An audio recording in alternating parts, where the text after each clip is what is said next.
네, 간단한 자기소개 한번 부탁드릴게요. 예, 안녕하세요. 저는 이제 트위치랑 유튜브에서 하스스톤 전문 스트리머로 로스터 패치라는 닉네임으로 활동하고 있습니다. 얼마 정도 되셨나요? 2014년도 1월에 정식 오픈을 해서 그때는 해볼까 말까 고민을 하다가 좀 다른 게임 하느냐고 시작을 안 했었는데 2014년도 7월부터 해서 4년 4개월 정도 돼가고 있네요. 이런 컴퓨터 게임이 아니라 플레이스테이션류나 아니면 콘솔류 게임을 많이 하다가 처음으로 이제 약간 컴퓨터 게임에 입문을 하게 해준 게임인데 좀 애정이 좀 생겨서 지금까지 좀 꾸준히 하고 있습니다. 저는 이제 검은 바위산이라는 확장팩부터 이제 시작을 했는데 그때부터 이제 1년에 총 확장팩이 3개가 나와요. 제가 시작한 다음에는 한 11개에서 12개 정도가 출시됐다고 보면 되겠네요. 세 개를 나올 때마다 솔직히 카드 깡이라고 해야 되죠, 솔직히. 그렇죠. 투자 비용이 좀 있는 편이죠. 과금은 좀 얼마 정도 하셨어요, 혹시? 한 확장팩에 한 5만 원 정도 지르다가 현재는 뭐 거의 본업으로 삼고 있으니까 한 확장팩에 한 15에서 20 정도 지면서 글쎄요, 뭐 한 4년 하면서 한 200~300 정도는 쓴 것 같네요. 하스스톤에. 일반인 월급? 거의 그렇겠죠. 근데 뭐 4년에 나눠서 쓴 거니까 뭐 솔직히 그렇게 많이 썼다고는 생각은 안 합니다. 플러리 선수 아시죠, 혹시? 굉장히 유명하신 스트리머 분이죠. 그분이 하신 말씀 중에 방송에서 하신 말씀인데, 게임을 열심히 하거나 투기장 열심히 하다 보면 그 게임 머니를 딱 많이 모아가지고 카드를 살 수 있는데, 현실적으로는 불가능하다고 보는 게 맞겠죠. 플러리 선수가 현재 전체 승수가 37,000승이에요. 근데 문제는 이게 아시아 서버만 47,000이고 선수분들은 박제를 하기 위해서 유럽, 아시아, 북미 이렇게 세 가지를 돌리기 때문에 실제로 합산을 하면 5만 승 정도 되는데 그 정도를 하려면 하루에 한 적어도 7에서 8시간 정도는 투자를 해야 되거든요. 저 같은 경우도 하루에 4~5시간씩은 하는데도 과금을 하지 않고 즐길 수는 있습니다만은 카드 숫자가 좀 워낙 많다 보니까 그러면 덱을 다양하게 하지를 못해요. 일반 직장인 분들이나 학생분들이 하루에 한 1~2시간 정도 가볍게 즐기는 정도로는 무과금으로는 아마 거의 불가능하다고 봐야 정상일 겁니다. 보통 이제 제 방송에 이제 가끔가다 이제 하스스톤 처음 시작하시는 분들이 오셔서 시작할 때 얼마 정도 들어요? 라고 이제 많이 여쭤보시는데 보통 제가 잡고 있는 뉴비분들한테 가이드라인이 한 15만 원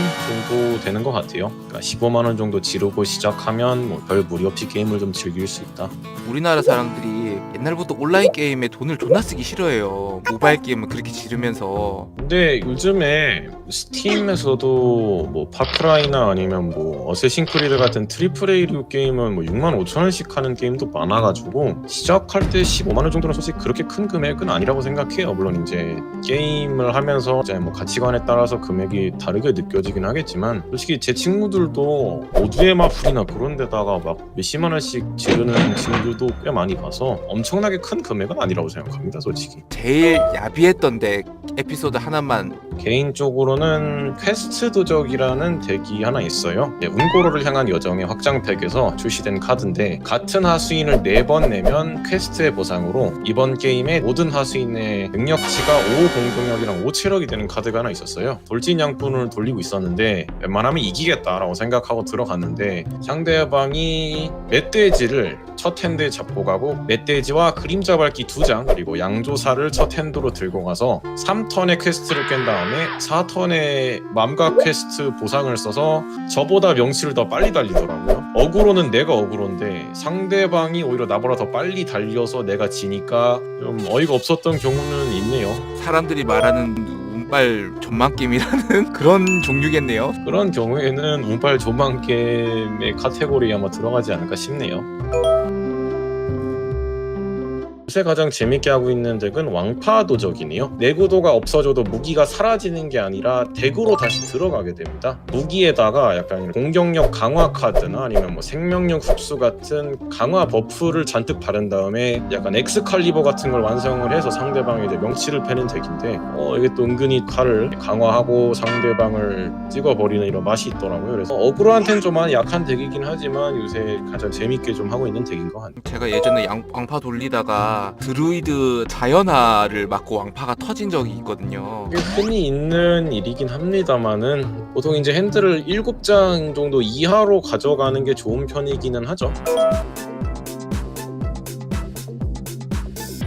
이게 요즘에 50급까지 이제 뉴비를 약간 좀 배려하는 등급이 생겨서 50급에는 돈을 안 들어도 충분히 게임이 가능하거든요. 그래서 이제 한 2주 정도 50급에서 25급까지 올라오시면서 이 게임이 내가 할만한가 안 한가를 좀 판단을 하신 다음에 실제로 게임을 하는 유저들이랑 붙기 시작을 하면 요즘엔 현실적으로 돈을 지르지 않고 시작하는 거는 불가능하다고 보시면 됩니다. 확장팩 한 2개 정도는 지르고 시작하는 게 일반적이기 때문에 어그로 대결을 통해서 메타에 익숙해진 다음에 한번 맞춰보시는 게 좋지 않을까. 즐겨보고 맞다면 그때부터 현질을 좀 이 게임에다가 뭐 돈을 지를 만한 가치가 있나 없나는 결국 자기 자신이 판단하는 거니까 현재 시점으로서는 마녀숲 확장팩과 여관 주인의 환영팩, 그 다음에 오리지널 한 5만원 정도 이렇게 세 가지를 추천을 드립니다. 이제 마녀숲 확장팩에서 현재 메타에서 이제 가장 중심이 되는 바쿠랑 겐 전설 이 2장을 획득을 해야 되기 때문에 마녀숲 지르시는 게 가장 좋고 질러두면 언젠가는 쓰고요. 이제 계정당 한 번만 살 수 있는 유비분들을 위한 여관 주인의 환영팩은 굉장히 저렴한 가격에 10팩과 확정 전설 하나를 주기 때문에 그거는 구매를 하시는 걸 추천드립니다. 금액이 작을 경우는 어떻게 해야 될까요? 그러면 이제 여관 주인의 환영팩 하나만 지르고 우선은 게임을 시작해보는 것도 나쁘지 않아요. 여관 주인의 환영팩은 10,000원이면 사기 때문에 그렇게 부담되는 금액은 아니라고 생각합니다.